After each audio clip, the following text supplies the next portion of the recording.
Good morning everyone. हम पढ़ रहे थे चैप्टर 2 भारत का भौतिक स्वरूप, जिसके अंतर्गत हमने हिमालय के बारे में और उत्तरी मैदान के बारे में जान लिया था। इसके आगे बढ़ते हैं और आज की क्लास में हम क्या पढ़ने वाले हैं, प्रायद्वीपीय पठार को। बात जब प्रायद्वीपीय पठार की जा रही है तो ये दो शब्दों से सबसे पहले मिलकर बना हुआ है ना, प्रायद्वीपीय पठार। तो पठार के जो विशेषताएं होती हैं वो इसमें शामिल होंगी। पठार की विशेषता क्या थी? जैसे उठी हुई सपाट भूमि है ना, मेज के समान उसकी संरचना होती है। खनिज पठार में बहुत पाए जाते हैं। खनिजों की क्या होती है? प्रचुरता होती है। पठारी क्षेत्र में जल प्रपात बहुत अधिक होते हैं। क्यों होते हैं? क्योंकि नदियां ऊंचाई से वहां पर गिरती हैं और वहां की जो भूमि है, जो मृदा है, वो कैसी है? लावा वाली होती है। मृदा कैसी है? लावा वाली मृदा है ना, उपजाऊ मृदा है, जो पर्यटकों को भी बहुत आकर्षित करते हैं। जैसे कि तिब्बत का पठार। खनिजों की प्रचुरता की बात करें भारत में तो छोटा नागपुर का पठार है ना। ये सारी पठार की क्या विशेषताएं हैं। प्रायद्वीप की बात करें तो प्रायद्वीप क्या होता है? प्रायद्वीपीय पठार है ना, तो पहला शब्द है प्रायद्वीप। प्रायद्वीप क्या है? प्रायद्वीप उसे कहते हैं ऐसा भूभाग जो तीन तरफ से क्या हो? पानी से घिरा हो। तीन तरफ से पानी से घिरा हो। तो जो भारत है, भारत देश की बात करें, हम इसके प्रायद्वीपीय पठार को पढ़ रहे हैं। तो पश्चिम में अरब सागर से घिरा हुआ है, पूर्व में बंगाल की खाड़ी से घिरा हुआ है और दक्षिण में हिंद महासागर से घिरा हुआ है। तो तीन तरफ से पानी से घिरा हुआ है और एक तरफ से क्या है? स्थल से जुड़ा हुआ है। इस तरफ क्या है? उत्तर में स्थल है, तो इसे क्या कहेंगे? प्रायद्वीप है ना। तो ये हो गया प्रायद्वीपीय पठार। ठीक है, चलिए अब हम बेसिक जानकारी के बाद प्रायद्वीपीय पठार की ओर बढ़ते हैं। जो प्रायद्वीपीय पठार है, इसके बारे में क्या है? ये उठी हुई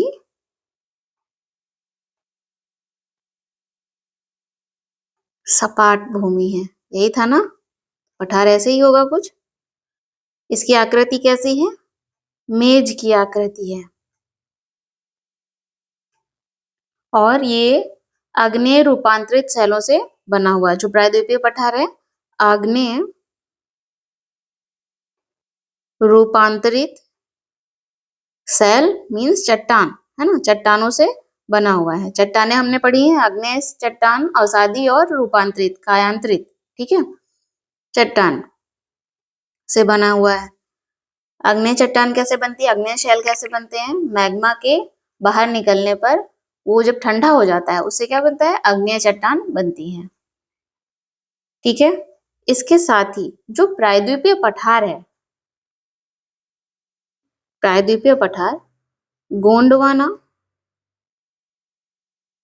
भूमि के टूटने एवं अपवाह के कारण बना है। अपवाह के कारण बना है। प्रश्न ये है कि गोंडवाना भूमि क्या है?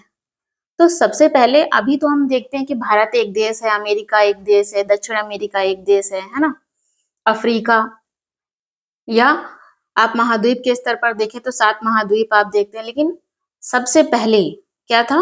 ये सब जुड़े हुए थे, सब अलग अलग नहीं थे, तो जुड़े हुए थे। जब जुड़े हुए थे तो उसे पैंजिया कहा गया था। क्या कहा गया था? पैंजिया। तो पैंजिया के टूटने से क्या बना?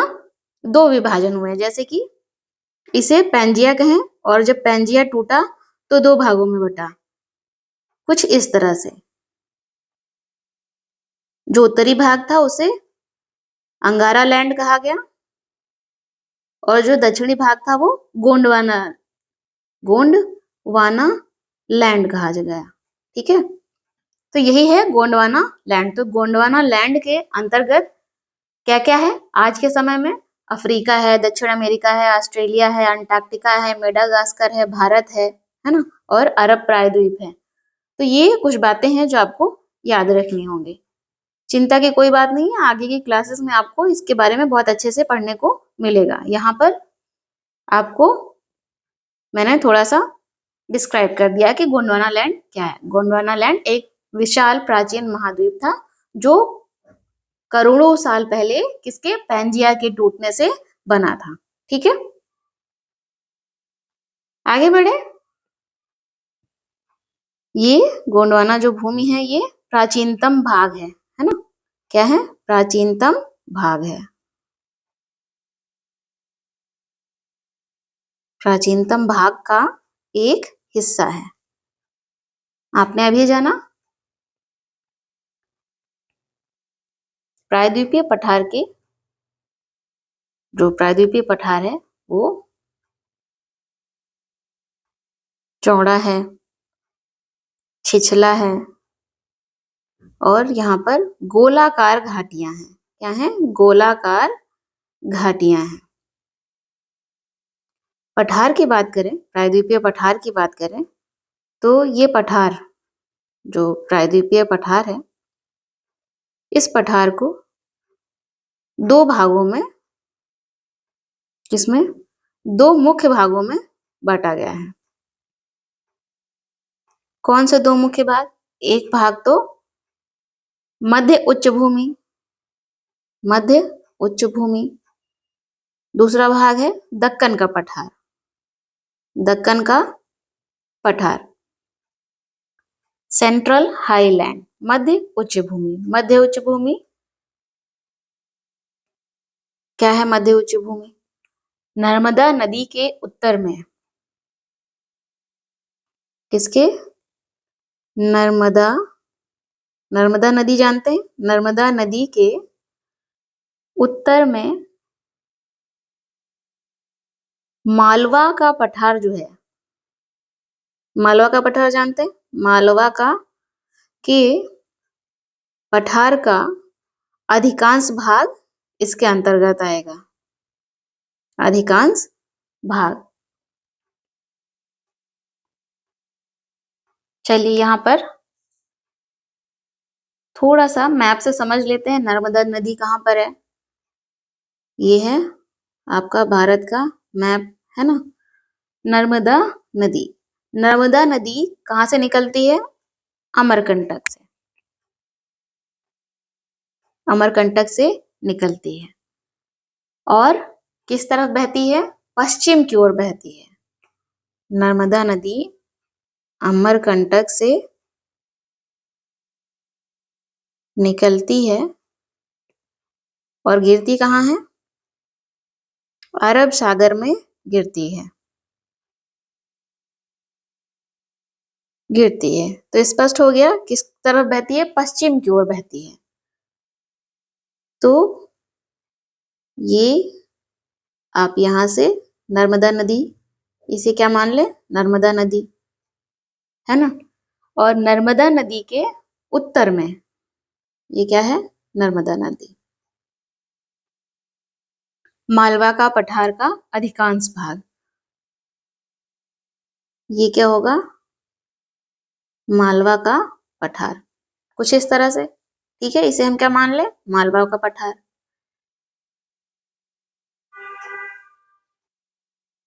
और नर्मदा नदी के दक्षिण में क्या है? इस तरफ सतपुड़ा पर्वत श्रृंखला है। ये कुछ स्पष्टता होनी चाहिए ताकि आपको समझ में आ जाए। पर्वत श्रृंखला है और नर्मदा नदी के ये जो आप ब्लैक लाइन देख रहे हैं ये क्या है? विंध्य श्रेणी है। क्या है? विंध्य श्रेणी है। तो किसी तरह का कंफ्यूजन नहीं करना है ना? तो नर्मदा नदी के उत्तर में मालवा के पठार का जो अधिकांश भाग है, आप कह सकते हैं मालवा का पठार, वो क्या है? इसके अंतर्गत आएगा, है ना? ये भाग क्या कहलाएगा? मध्य उच्च भूमि कहलाएगा। जो मालवा का पठार है, मालवा का पठार आपने देखा विंध्य श्रेणी या हाँ ठीक है। विंध्य श्रेणी और दक्षिण में, विंध्य श्रेणी और दक्षिण में सतपुड़ा श्रृंखला,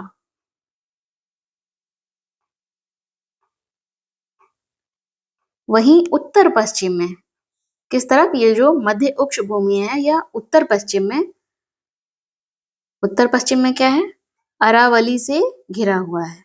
यहाँ पर क्या होगा, अरावली, ये क्या है, अरावली,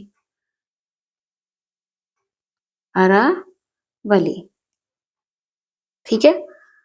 तो मध्य उच्च भूमि नर्मदा के उत्तर में है और अरावली से घिरी हुई है। दक्षिण में किससे घिरी हुई है, सतपुड़ा पर्वत श्रृंखला से, साथ ही विंध्य श्रेणी से। स्पष्ट है, चलिए लिखिए। उत्तर पश्चिम में अरावली से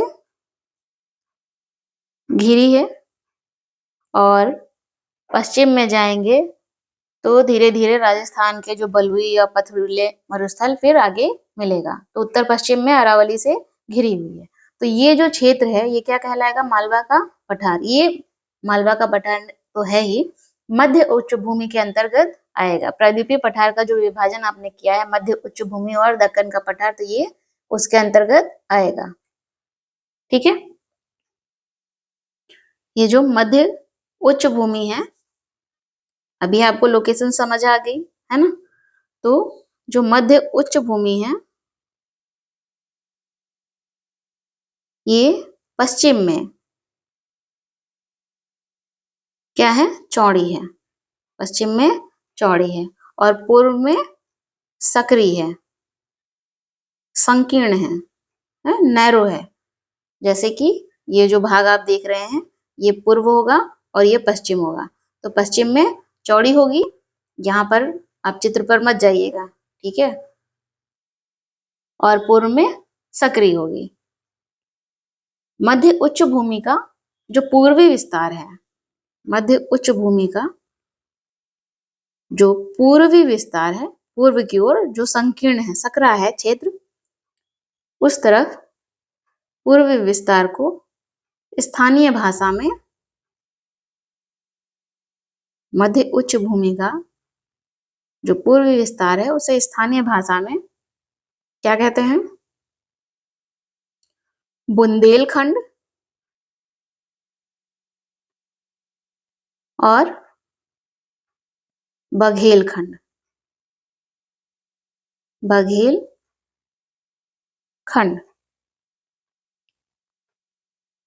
और इसके और पूर्व में जाएंगे, पूर्वी विस्तार के क्रम में बुंदेलखंड और बघेलखंड, और इससे भी आगे जब पूर्वी विस्तार देखेंगे,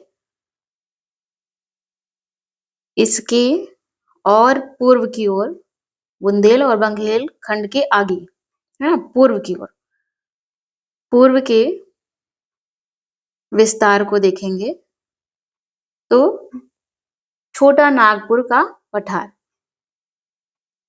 दामोदर नदी द्वारा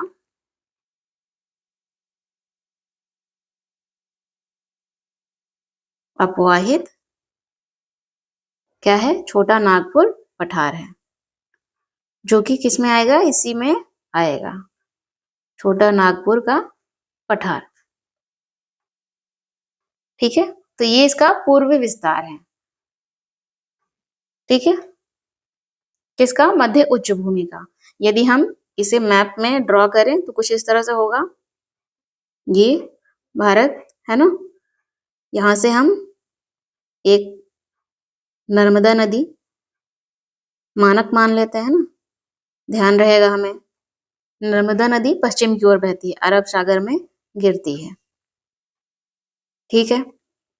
अब बात करें मालवा पठार की, यहाँ पर ये विंध्य की श्रेणी है, ये अरावली है, ठीक है, और ये क्षेत्र क्या है, मालवा का पठार।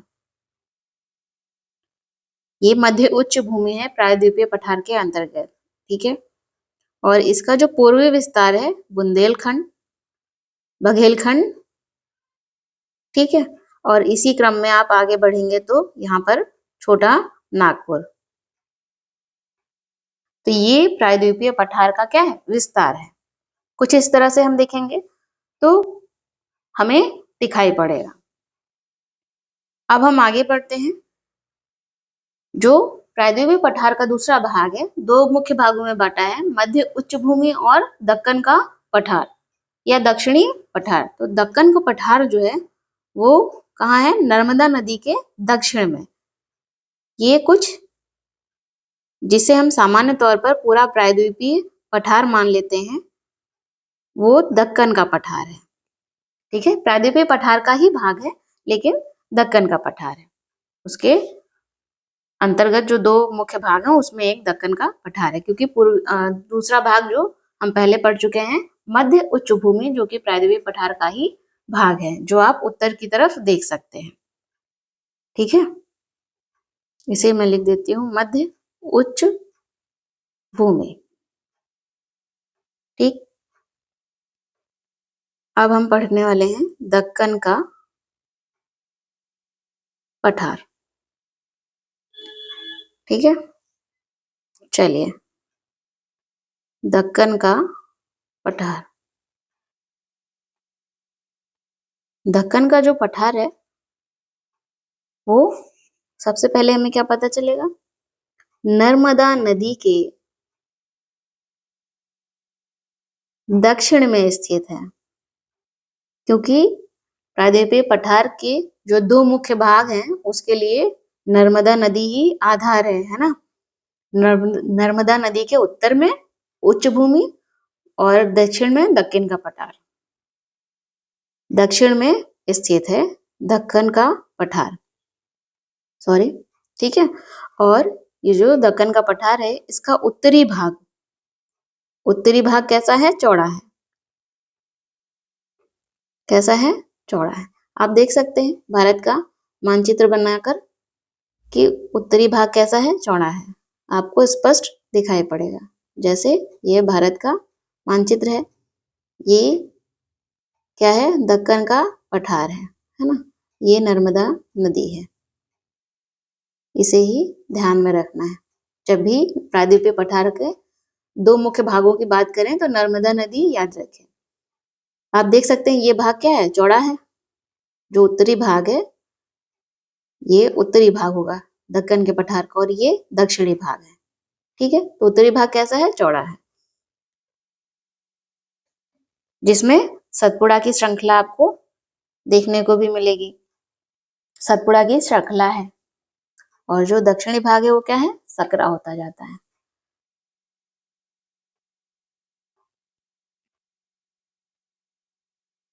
सतपुड़ा श्रृंखला। ठीक है, साथ ही दक्कन के पठार में पश्चिम में ऊंचा है पूर्व की तुलना में। पश्चिम में क्या है? ऊंचा है पूर्व की तुलना में।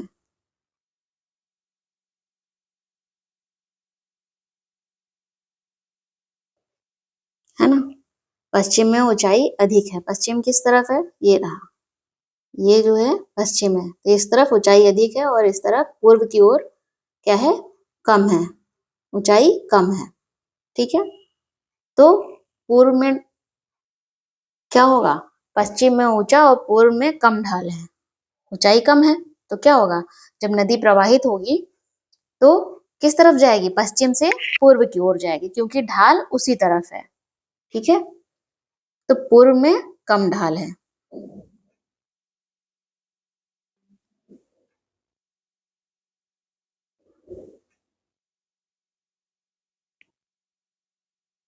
पूर्व में कम ढाल है।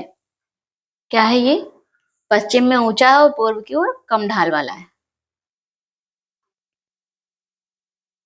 इसके साथ ही आपने क्या जाना? जो इसका उत्तरी भाग है वो चौड़ा है। कैसा है? चौड़ा है, और इस तरफ सतपुड़ा श्रृंखला है। यदि सतपुड़ा श्रृंखला की बात करें तो इसके चौड़े आधार पर, उत्तर में जो इसका चौड़ा आधार है, आधार पर सतपुड़ा की श्रृंखला है, और इसके उत्तर में, सॉरी पूर्व में, जो पूर्वी विस्तार है उस तरफ आपको महादेव, कैमूर की पहाड़ी और जो मैकाल की श्रृंखला है, इसके पूर्वी विस्तार के रूप में देखने को मिलेगी। किसके? सतपुड़ा श्रृंखला के। इसके अतिरिक्त प्रायद्वीपीय पठार, ये जो दक्कन का पठार है, इसके अंतर्गत आपको दक्कन का पठार का एक भाग उत्तर पूर्व में भी देखने को मिलेगा। कहाँ पर? उत्तर पूर्व में दक्कन के पठार का एक भाग उत्तर पूर्व में देखने को मिलेगा।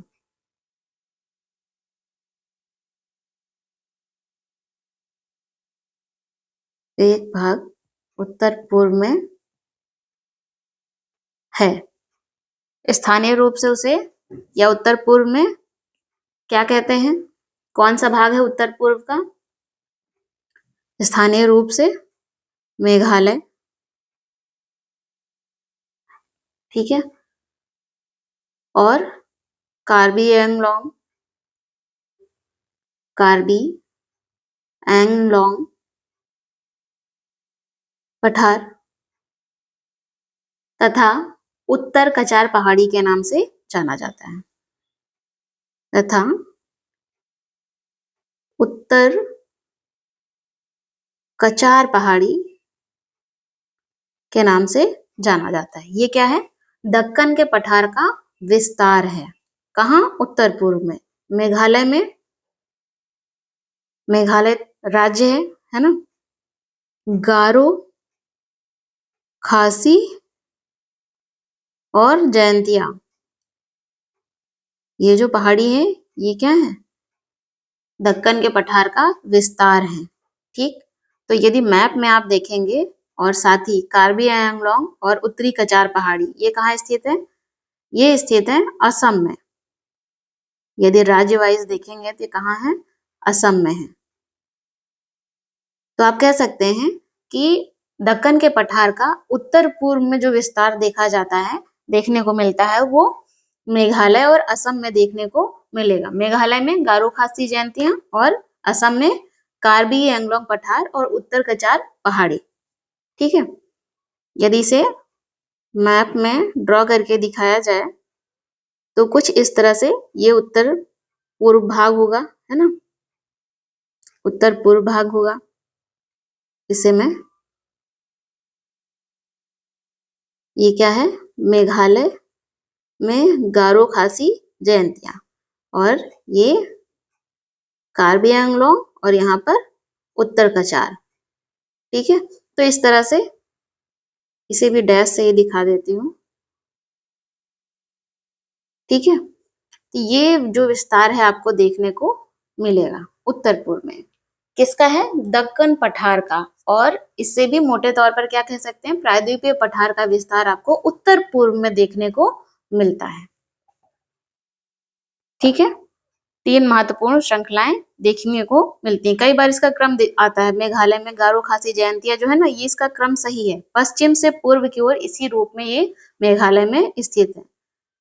ये गारो खासी और जयंतिया। ठीक है, याद रखेंगे। चलिए आगे बढ़ते हैं। अब बात करते हैं दक्कन के पठार की। यहाँ से कई नदियां गुजरती हैं जो आपने पहले ही पठार के बारे में जाना था। यहाँ से जो नदियां हैं गुजरती हैं,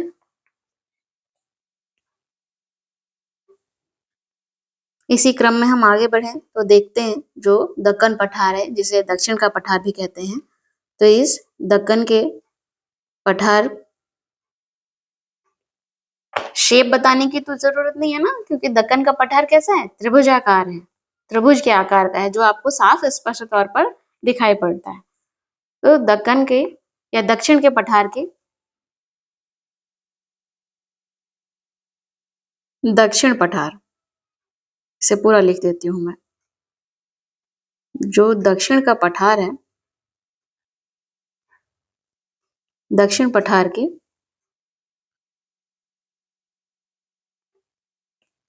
पूर्वी एवं पश्चिमी सिरे पर, कहाँ? पूर्वी एवं पश्चिमी सिरे पर पूर्वी घाट और पश्चिमी घाट पश्चिमी तट के समानांतर स्थित है। क्या जाना? पश्चिमी घाट और पूर्वी घाट किसके? पश्चिमी तट के समानांतर स्थित हैं।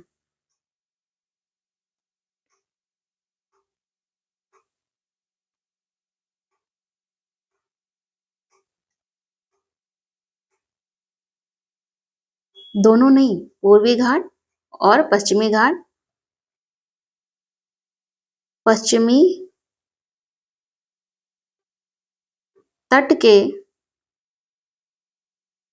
समानांतर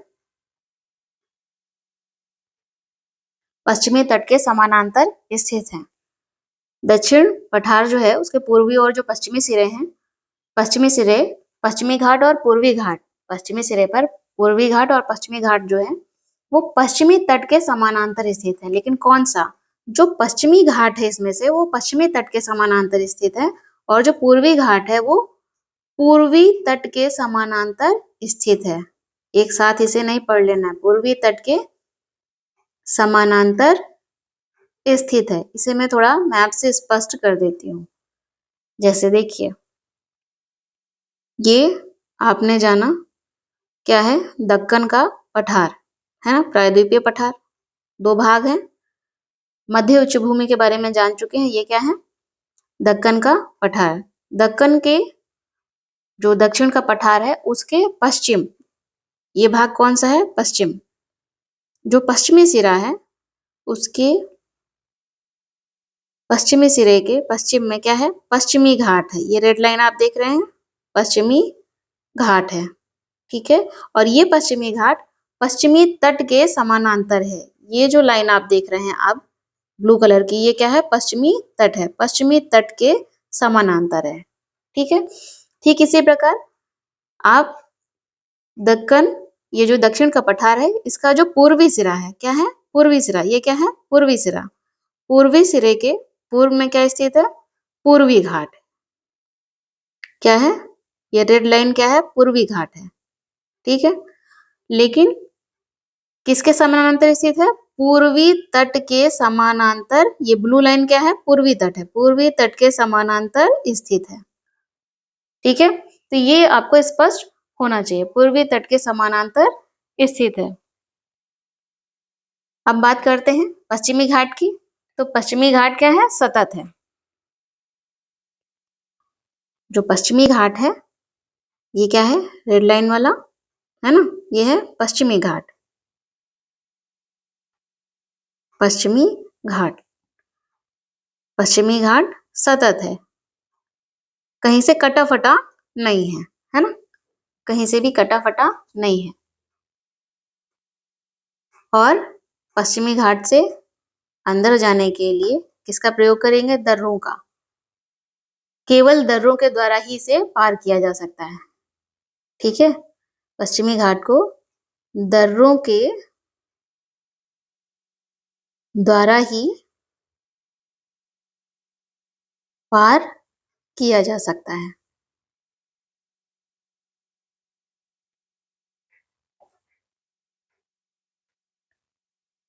कौन से दर्रे? अगर दर्रों की बात करें तो थाल घाट, भोर घाट और पाल घाट। ठीक है, तो आप इन्हें इसमें कट लगा सकते हैं। जैसे यहाँ पर आप थाल घाट, भोर घाट और पाल घाट, इनके माध्यम से ही क्या कर सकते हैं? अंदर जा सकते हैं या पार किया जा सकता है। पश्चिमी घाट ऊंचा है पूर्वी घाट की तुलना में, लगभग 900 मीटर से 1600 मीटर की इसकी ऊंचाई है। कितनी? 1600 मीटर की ऊंचाई है।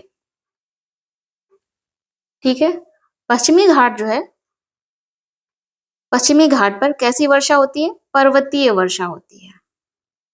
पर्वतीय वर्षा होती है। ये वर्षा क्या है? पर्वतों से टकराकर जो वर्षा होती है उसे क्या कहते हैं? पर्वतीय वर्षा होती है। पश्चिमी घाट पर पर्वतीय वर्षा होती है। पश्चिमी ढाल पर क्या होगा? जो हवा है उसके साथ जो पानी मिल जाता है ना, वाष्प मिल जाता है, तो उसे क्या कहते हैं? आर्द्र हवा कहते हैं। और आर्द्र हवा टकराकर क्या करती है? वर्षा करती है। किससे टकराती है? पर्वतों से टकराती है। तो बहुत सरल क्या है? पर्वतों से टकराकर होने वाली वर्षा क्या कहलाती है? पर्वतीय वर्षा कहलाती है। यदि हम पर्वतीय घाट को देखें, सॉरी पश्चिमी घाट को देखें, तो इसकी जो ऊंचाई है उत्तर से दक्षिण की ओर, कैसे? उत्तर से दक्षिण की ओर। पश्चिमी घाट की जो ऊंचाई है उत्तर से दक्षिण की ओर बढ़ती जाती है। ऊंचाई क्या हो रही है? दक्षिण की ओर बढ़ती जाती है। उत्तर में कम है, फिर उसके बाद जैसे जैसे दक्षिण की ओर बढ़ेंगे वैसे वैसे ऊंचाई क्या होती जाएगी? बढ़ती जाएगी। पश्चिमी घाट के जो शिखर है उसमें पश्चिमी घाट की सबसे ऊंची चोटी कौन सी है? अनाईमुडी। अनाईमुडी क्या ऊंचाई है? 2695 मीटर। इसके अलावा और कौन सा शिखर है? डोडा बेट्टा, जिसकी ऊंचाई है 2633 मीटर।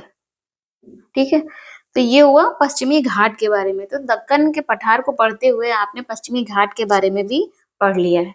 वहीं बात करें प्रायद्वीपीय पठार की मृदा के बारे में, जो मैं आपको पहले ही बता चुकी हूँ, क्या है? काली मृदा है। ठीक है, इससे पहले हम प्रायद्वीपीय पठार की ओर बढ़े, इसी के साथ हम जान लेते हैं पूर्वी घाट के बारे में। किसके बारे में? पूर्वी घाट के बारे में। जो पूर्वी घाट है उसकी ऊंचाई क्या है? कम है। उसकी ऊंचाई कम है। कितनी? लगभग 600 मीटर है। और जो पूर्वी घाट है वो काफी कटा फटा है, सतत नहीं है। सतत नहीं मतलब कटा फटा है। कटा फटा से क्या तात्पर्य है? क्या मतलब है? पश्चिमी घाट से नदियां निकलती हैं। आपने जब पठार पढ़ा था तो वहां पे जाना था ना, यहाँ पे जो पठारी क्षेत्र होते हैं वहां पर जलप्रपात बनते हैं। मैंने बताया जलप्रपात क्यों बनते हैं। आप जलप्रपात क्यों बनते हैं? वो इसलिए क्योंकि नदियां ऊपर से नीचे गिरती हैं। ठीक है, साथ ही आपने ये भी जाना क्या कि पश्चिमी जो क्षेत्र है दक्कन का पठार है, जो दक्षिणी पठार है वो क्या है? ऊंचा है। और जो पूर्वी क्षेत्र है वो क्या है? उसका ढाल कम है, उसकी ऊंचाई कम है। तो ढाल किस ओर होगा? पश्चिम से पूर्व की ओर होगा। तो आपने ये जाना कि पश्चिमी घाट में नदियां निकलती हैं, है ना? नदियों का उद्गम कहाँ है? पश्चिमी घाट में। और प्रवाहित होकर कहाँ जाती है? पूर्वी घाट की तरफ। कुछ इस तरह से, जैसे यहाँ से नदी निकल रही है तो बहते हुए कहाँ जाएगी? इस तरफ। इस तरफ क्या है? पूर्वी घाट है ना? यहाँ पे पूर्वी घाट है। यहाँ से नदी निकल रही है पूर्वी घाट की ओर, क्योंकि ढाल किस तरफ है? पूर्व की ओर। ये कौन सी दिशा है? पूर्व है। ठीक है, तो पश्चिम पश्चिम में नदियों का उद्गम है और पूर्व में नदियां निकलती हैं। कहाँ जाके? बंगाल की खाड़ी में गिरती हैं। तो नदियों के गिरने के कारण किस तरफ गिरती हैं? बंगाल की खाड़ी में गिरती हैं। बंगाल की खाड़ी में गिरती हैं। तो नदियां यहाँ पर पहुंचते पहुंचते क्या करती हैं? इसे काट देती हैं, घाट को काट देती हैं। ठीक है, नदियों का प्रवाह उसे काट देता है, इसलिए वो कटा फटा रहता है। तो मीन्स की सतत नहीं है। अगर आप देखेंगे तो कुछ इस तरह से आपको दिखेगा। यदि मैं पूर्वी घाट की बात करूं तो कुछ इस तरह से आपको दिखेगा।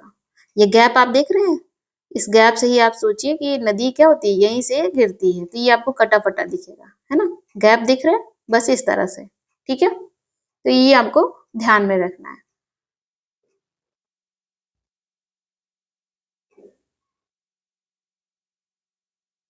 चलिए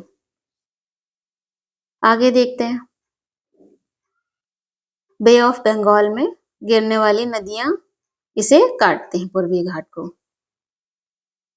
बंगाल की खाड़ी में जो गिरने वाली नदियां हैं, नदियों ने काटा है, इसलिए ये कटा फटा है। और पूर्वी घाट जो है उसका सबसे ऊंचा शिखर, जैसे कि पश्चिमी घाट का क्या है, अनायमुडी, तो पूर्वी घाट का सबसे ऊंचा शिखर महेंद्रगिरी। क्या है? महेंद्रगिरी, जिसकी ऊंचाई कुछ 1500 मीटर है लगभग। और पूर्वी घाट के दक्षिण पश्चिम में, पूर्वी घाट के दक्षिण पश्चिम में, दक्षिण पश्चिम में कुछ पहाड़ियां हैं। कौन सी? जैसे सेवराय, जवादी, ये पहाड़ियां पाई जाती हैं। इसी तरफ आपने नाम सुना होगा, बहुत ही प्रसिद्ध पहाड़ी नगर है ऊटी। सुना है ना? घूमने के लिए जाते हैं वहां पे, पर्यटक इस क्षेत्र के लिए बहुत आकर्षित होते हैं। ठीक है, इसी के साथ आपने प्रायद्वीपीय पठार को बहुत अच्छे से समझ लिया। प्रायद्वीपीय पठार को समझने के क्रम में आपने मध्य उच्च भूमि और दक्कन के पठार को जाना, मध्य उच्च भूमि भी जाना है आपने, और मध्य उच्च भूमि में आपने जो नहीं जाना है वो है कि वहां पे उस क्षेत्र में नदियां प्रवाहित होती हैं। कौन सी? चंबल, सिंध, बेतवा, केन। इनका जो ढाल है वो पता चलता है। कैसे प्रवाहित होती है? दक्षिण पश्चिम से उत्तर पूर्व की ओर बहती हैं। कैसे? दक्षिण पश्चिम से उत्तर पूर्व की ओर ये नदियां बहती हैं। इस प्रकार ये जो क्षेत्र है आपने जाना था, ढाल को प्रदर्शित करती है। ढाल किस तरफ है? दक्षिण पश्चिम से निकल रही है, उत्तर पूर्व की ओर जा रही है, तो ढाल किस तरफ होगा? उत्तर पूर्व की ओर होगा। ठीक है, इस तरह से आपने प्रायद्वीपीय भारत को, प्रायद्वीपीय पठार को अच्छे से समझ लिया है। प्रायद्वीपीय पठार की मृदा भी आपने जान ली है, जो कि है काली मृदा, जिसे दक्कन ट्रैप कहते हैं।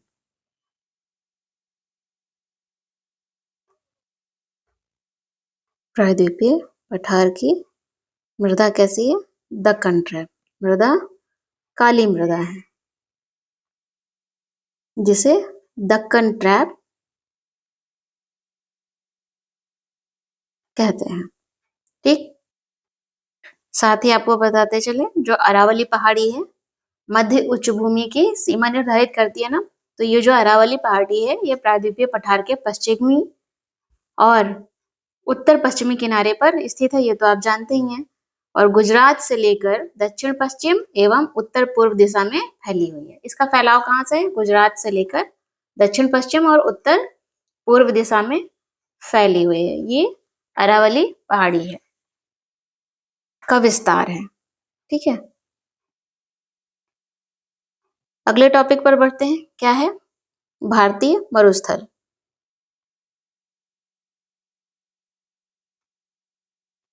हमने जो विभाजन किया था, भारतीय मरुस्थल। अच्छा, भारतीय मरुस्थल पर पहुंचने से पहले यदि हम देखें प्रायद्वीपीय पठार को मैप पर, तो कुछ इस तरह से दिखेगा। ये एक भाग हो गया प्रायद्वीपीय पठार का। कौन सा? दक्कन का पठार, है ना? ये क्या है? दक्कन का पठार। ठीक, यहाँ से नर्मदा नदी को मान लेते हैं बह रही है, जो कि आधार बनती है नर्मदा नदी इसके विभाजन के लिए।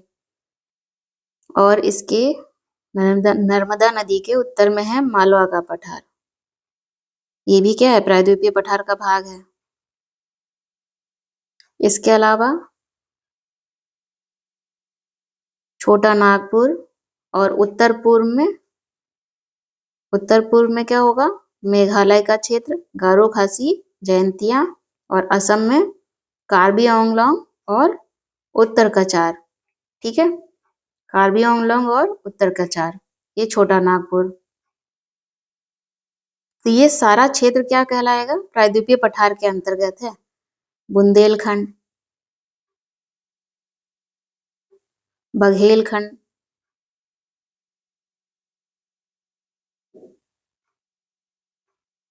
ये क्या है?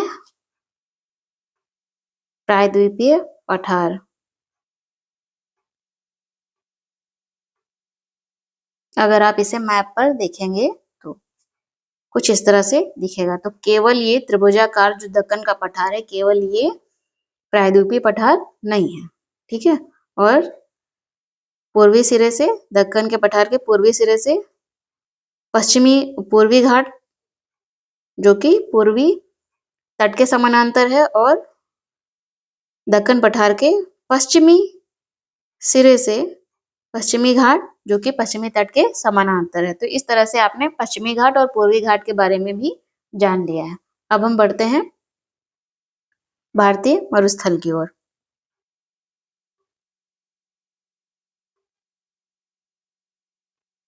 भारतीय मरुस्थल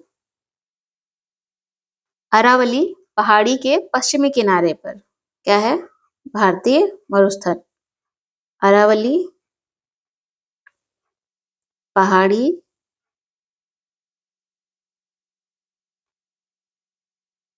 के पश्चिम या पश्चिमी किनारे पर क्या है? थार मरुस्थल। मरुस्थल के बारे में आप पहले से जानते हैं, नहीं जानते हैं कोई बात नहीं, फिर से जान लेंगे। अरावली पहाड़ी के बारे में आपने अभी जाना।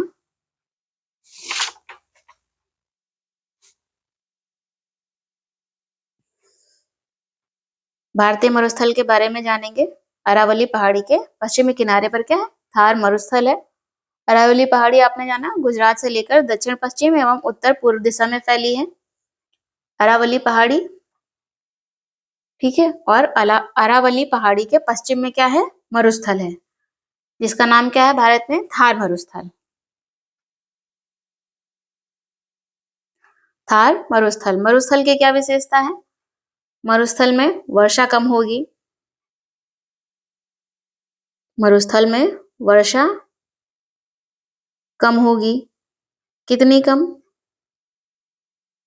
लगभग 150 mm से कम, है ना। यहाँ की जो जलवायु होती है मरुस्थल की कैसी होती है? शुष्क होती है। वर्षा कम, शुष्क जलवायु, तापमान अधिक, ये मरुस्थल की क्या है? विशेषताएं हैं। तापमान अधिक होता है। ऐसे में क्या वनस्पति विकसित होगी? होगी, लेकिन बहुत कम। तो ऐसे में क्या होगा? वनस्पति या पेड़ पौधे बहुत कम उगते हैं, वनस्पति बहुत कम होगी। और जो नदियां हैं या जल है वो भी बहुत कम ही होगा। इस क्षेत्र में, भारतीय मरुस्थल का जो क्षेत्र है, इसमें एक नदी है, लूनी नदी, इस क्षेत्र की सबसे बड़ी नदी है, सबसे बड़ी नदी है। ये जो मरुस्थल का क्षेत्र है, जिसे थार का मरुस्थल कह रहे हैं, यहाँ पर आपको ज्यादातर क्षेत्रों में क्या देखने को मिलेगा? बालू, सैंड, है ना। बालू के टिब्बे, मरुस्थल में बालू के टिब्बों से ढका होता है, बालू के ढेर से ढका होता है। हाँ, मरुस्थल में तेज हवाएं जब चलती हैं तो उनसे कुछ संरचनाएं बनती हैं, जैसे बालू का स्तूप, है ना, बालू के टिब्बे, बरकान, ऐसी संरचनाएं देखने को मिलती हैं। यदि आप जैसलमेर कभी जाएं, जो कि राजस्थान में है, तो वहां पर आपको बालू के टिब्बे और बरकान आसानी से देखने को मिल जाएंगे। बरकान कैसे दिखते हैं? अर्धचंद्राकार, अर्धचंद्राकार, ठीक है। तो इस तरह से आपने जान लिया किसके बारे में? भारतीय मरुस्थल के बारे में। बेसिकली हमें क्या जानना था? मरुस्थल को जानना था। भारत का जो मरुस्थल है उसे थार मरुस्थल कहते हैं, है ना।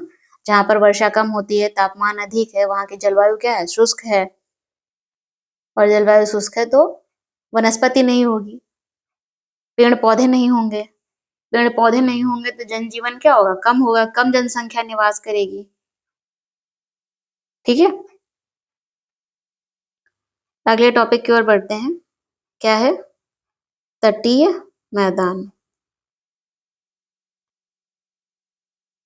कोस्टल प्लेन्स, है ना।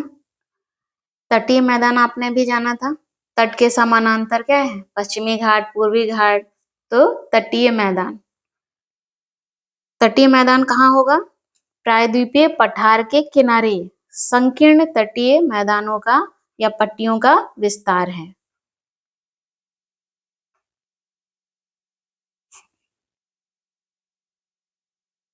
प्रायद्वीपीय पठार के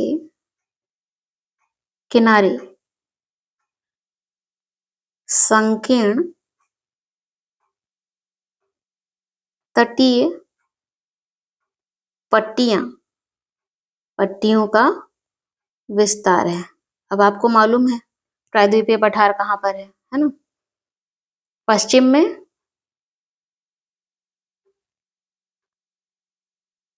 अरब सागर,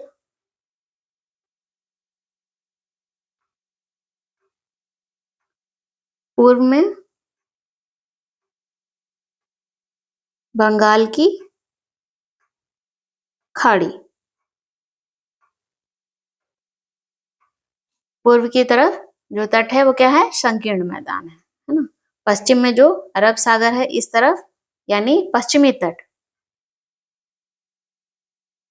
पश्चिम में जो तट है, पश्चिमी तट या पश्चिमी तटीय मैदान, तटीय मैदान, इसे 3 भागों में बांटा गया है। किसमें? 3 भागों में। 3 भागों में वर्गीकृत है। कौन से 3 भाग?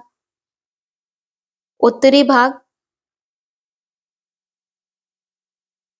को क्या कहते हैं? कोंकण। कोंकण। मध्य भाग, तटीय मैदान का जो मध्य भाग है वो कन्नड़। ठीक, और जो दक्षिणी भाग है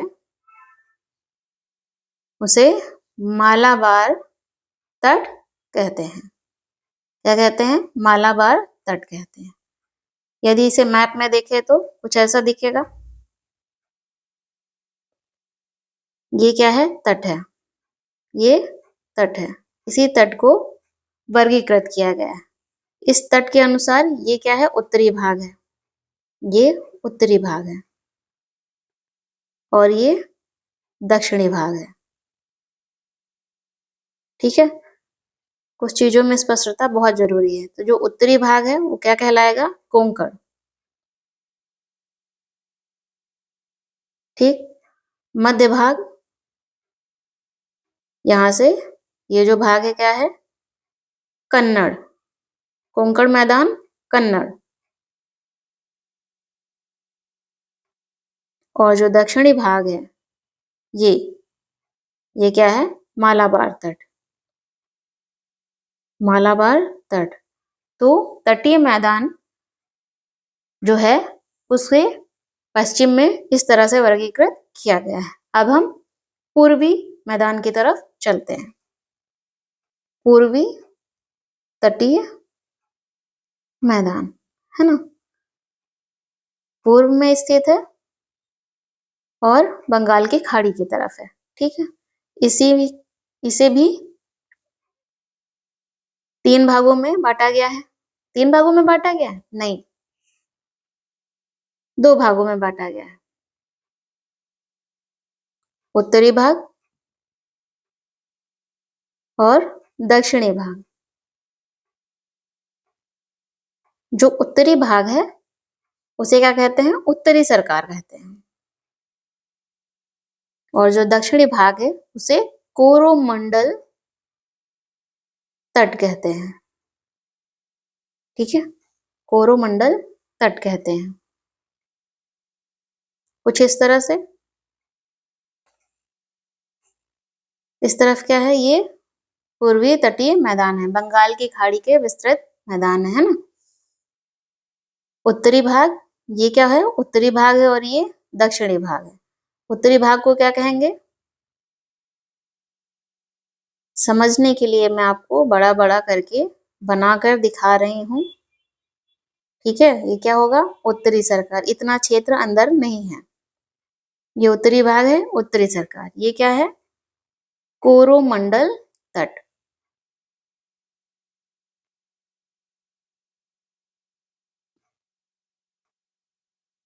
जो पूर्वी तटीय मैदान है, यहाँ पर बड़ी बड़ी नदियां, जैसे कि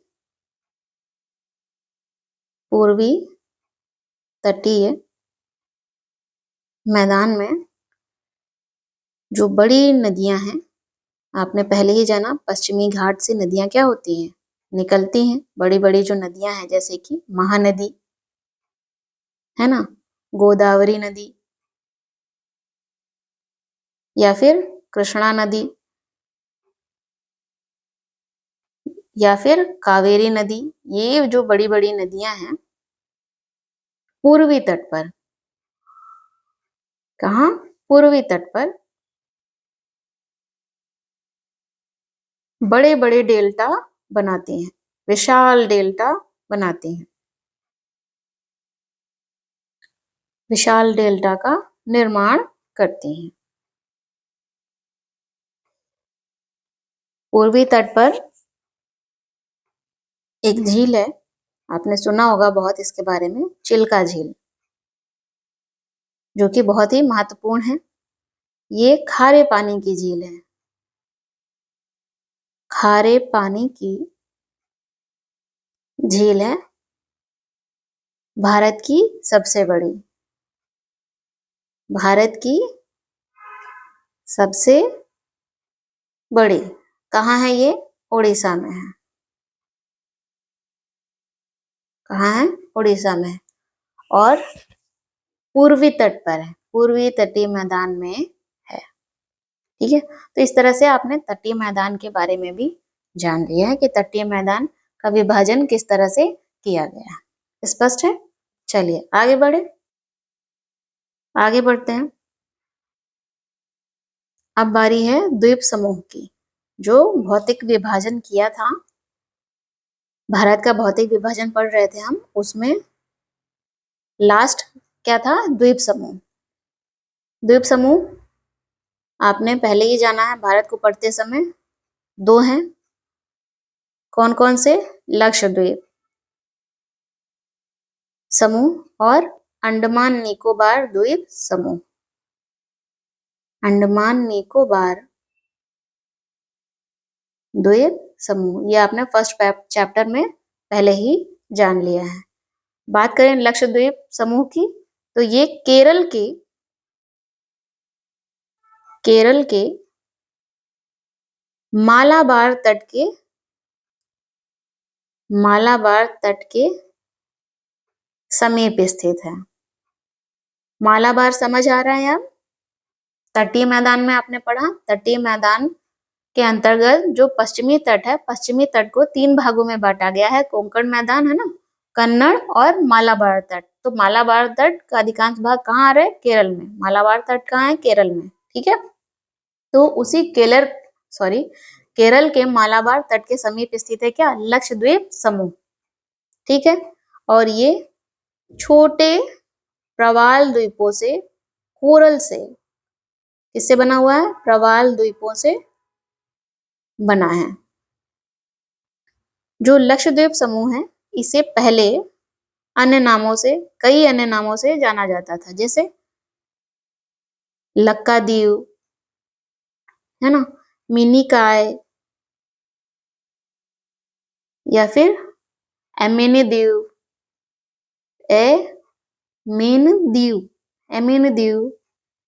के नाम से जाना जाता था। ये इसके पुराने नाम हो गए।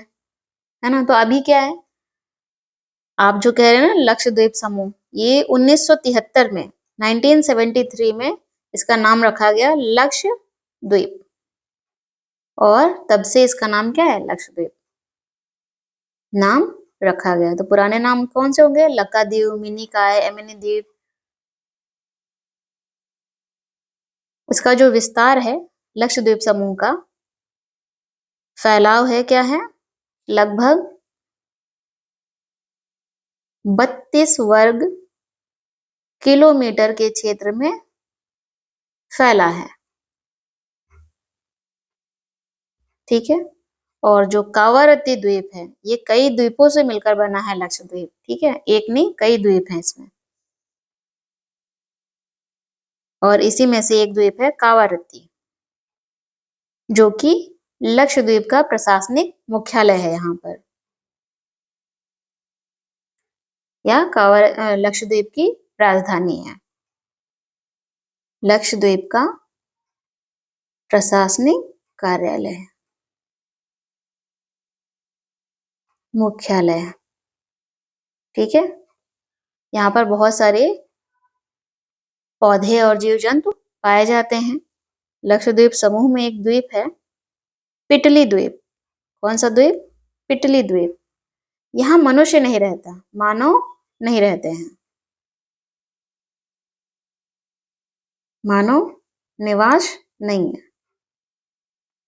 कट का मतलब नहीं है ना, मनुष्य नहीं रहते हैं। लेकिन इस द्वीप पर एक पक्षी अभ्यारण्य है। क्या है, पक्षी अभ्यारण्य है। किस द्वीप पर, पिटली। तो हो सकता कभी पूछा जाए, एग्जाम में अक्सर पूछा जाता होगा, है ना, देखने को मिलेगा ही। अगले द्वीप की ओर बढ़ते हैं। क्या है अगला द्वीप, अंडमान निकोबार द्वीप समूह।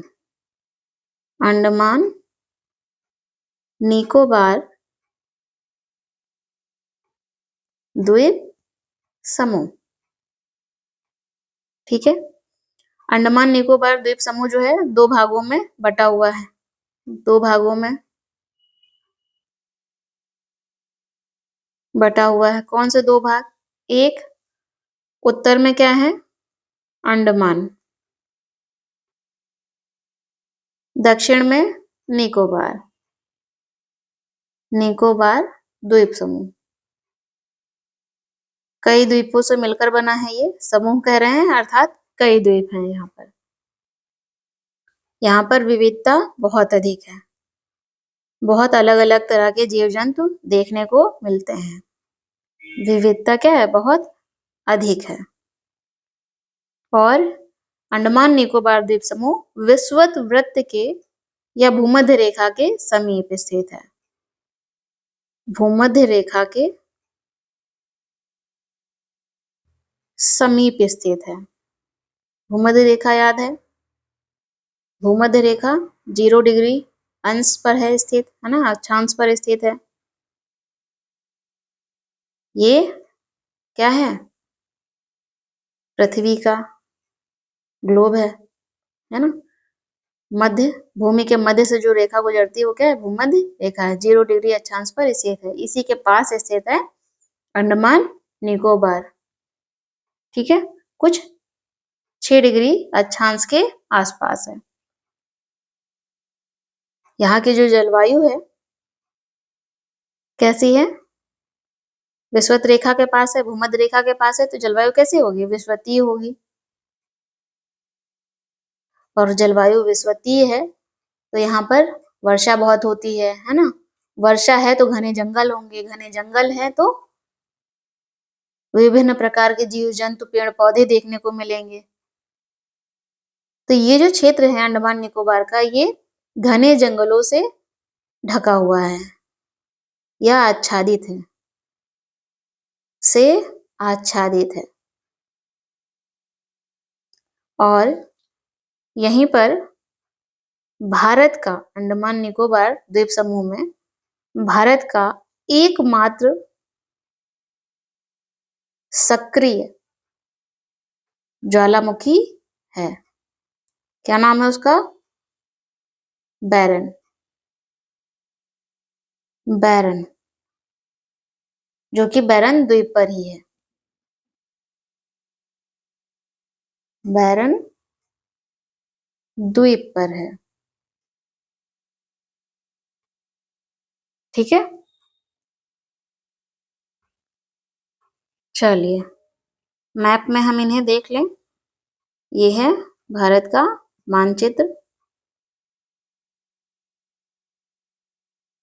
उत्तरी कोंकण मैदान, जब आपने पढ़ा तो कोंकण, कन्नड़ और मालाबार। दक्षिणी भाग क्या है? मालाबार तट। और मालाबार तट के समीप स्थित है क्या? लक्षद्वीप समूह। ये क्या है? लक्षद्वीप।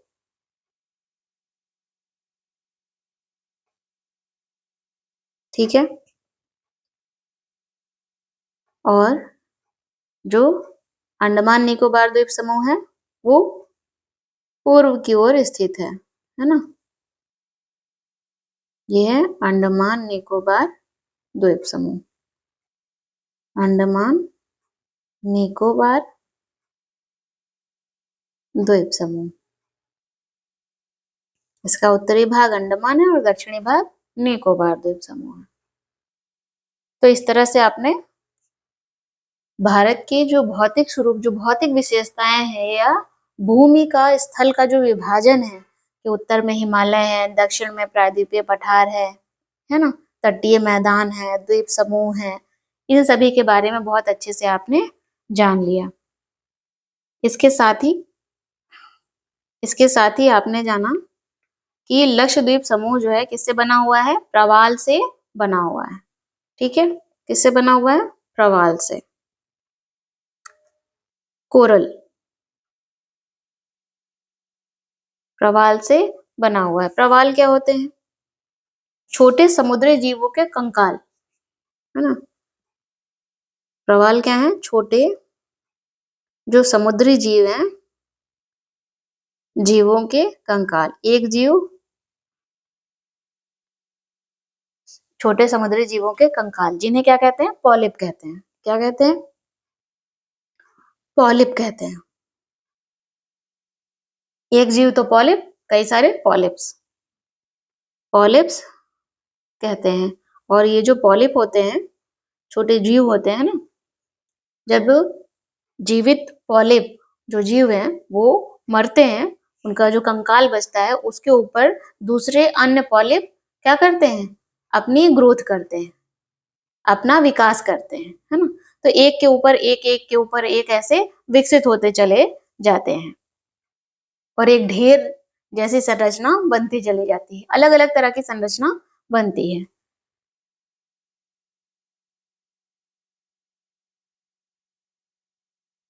प्रवाल कम समय तक, बहुत छोटे जीव हैं, ठीक है, जीवित रहने वाले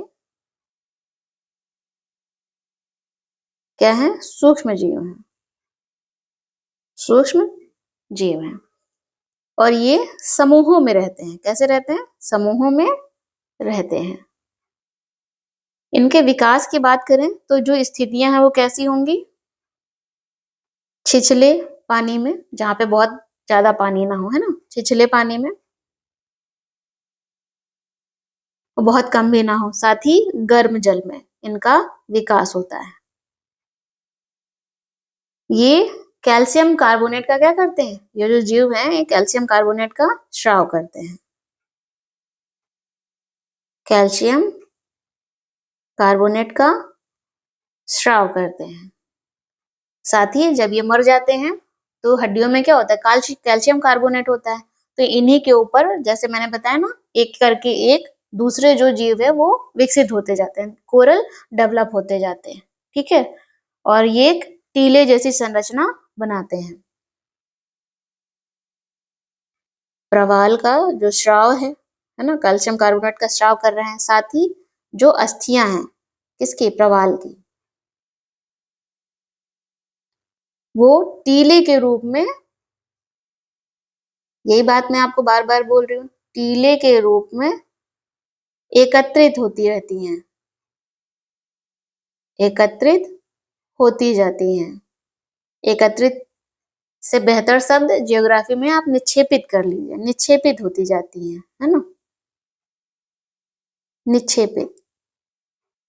तो कई तरह की संरचना बनाते हैं, ये समूहों में रहते हैं, ठीक है।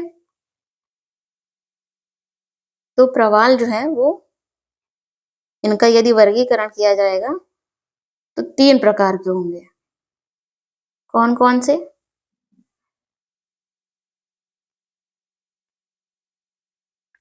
प्रवाल रोधिका,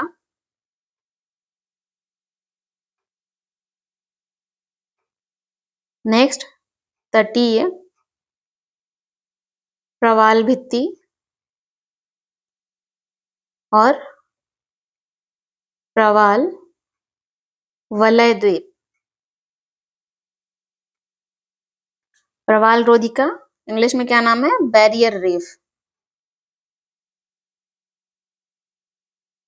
तटीय प्रवाल भित्ति फ्रिंजिंग रीफ।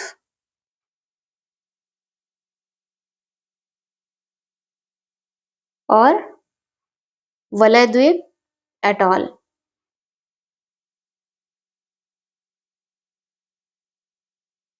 एटॉल्स, है ना। जो प्रवाल रोधिका है इसका उदाहरण क्या है? Barrier reef.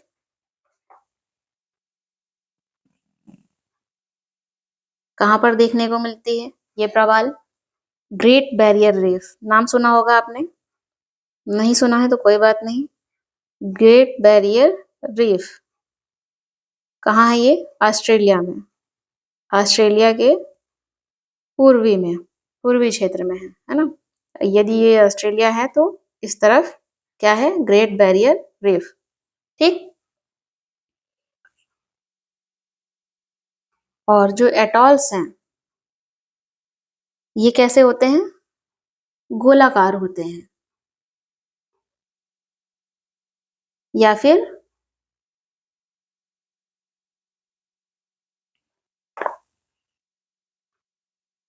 हॉर्स शू या हॉर्स शू शेप्ड में होते हैं।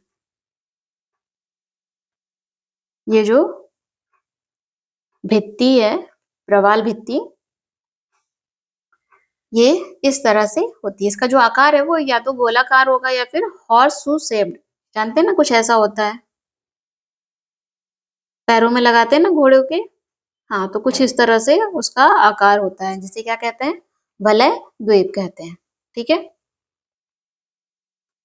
तो इस तरह से आपने प्रवाल के बारे में भी जान लिया। प्रवाल एक बिना रीढ़ वाले या आकशेरुकी जीव होते हैं, ठीक है। तो ये कुछ छोटी छोटी बातें हैं जो आपको याद में रखनी है।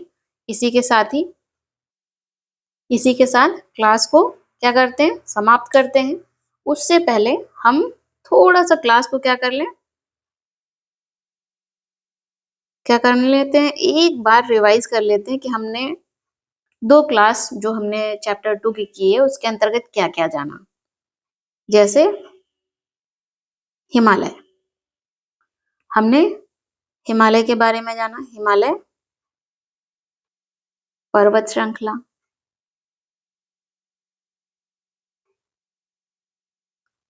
हिमालय पर्वत श्रृंखला के दक्षिण में क्या है? उत्तरी मैदान है।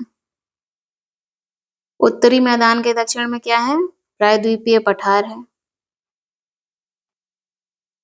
प्रायद्वीपीय पठार के पश्चिमी सिरे पर क्या है? पश्चिमी घाट है। और पश्चिमी घाट के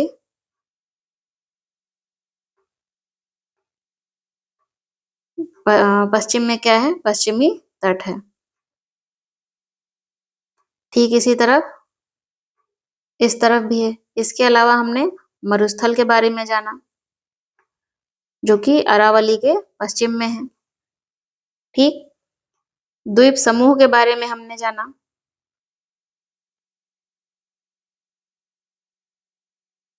कौन सा? लक्षद्वीप।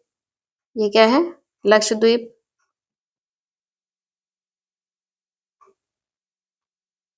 और अंडमान निकोबार, अंडमान निकोबार द्वीप समूह 1, 2, 3, 4 और द्वीप समूह 5 और ये हो गया तटीय मैदान। ये क्या है? तटीय मैदान।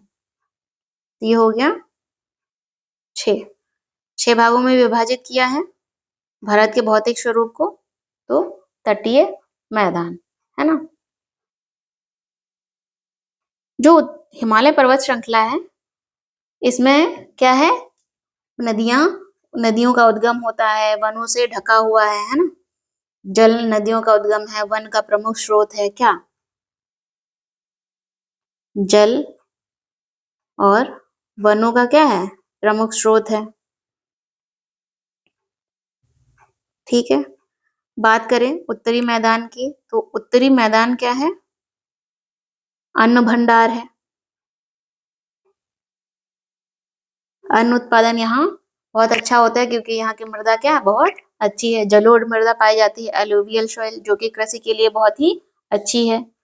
प्रायद्वीपीय पठार की बात करें तो प्रायद्वीपीय पठार यहाँ खनिजों का भंडार है, खनिजों की क्या है? प्रचुरता है,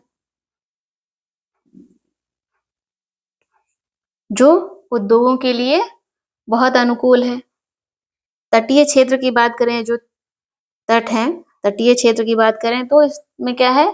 मछली पालन, मछली पकड़ने का काम शिप के लिए, पोत के लिए बहुत जरूरी है। मत्स्य या फिर पोत समझते हैं? जहाज, पानी वाले जो जहाज होते हैं वो कहाँ पर रुकेंगे? तट पर रुकेंगे। वहां से सामान जहाज पर लादा जाएगा और फिर जहां जाना है उन्हें वहां ले जाएंगे, या फिर कहीं से आ रहे हैं तो कहाँ रुकेंगे? तट पर रुकेंगे। तो तट बहुत आवश्यक है, उनके लिए उपयुक्त है ना, व्यापार के लिए बहुत अच्छा है। तो मत्स्य, मछली और पोत के लिए उपयुक्त है।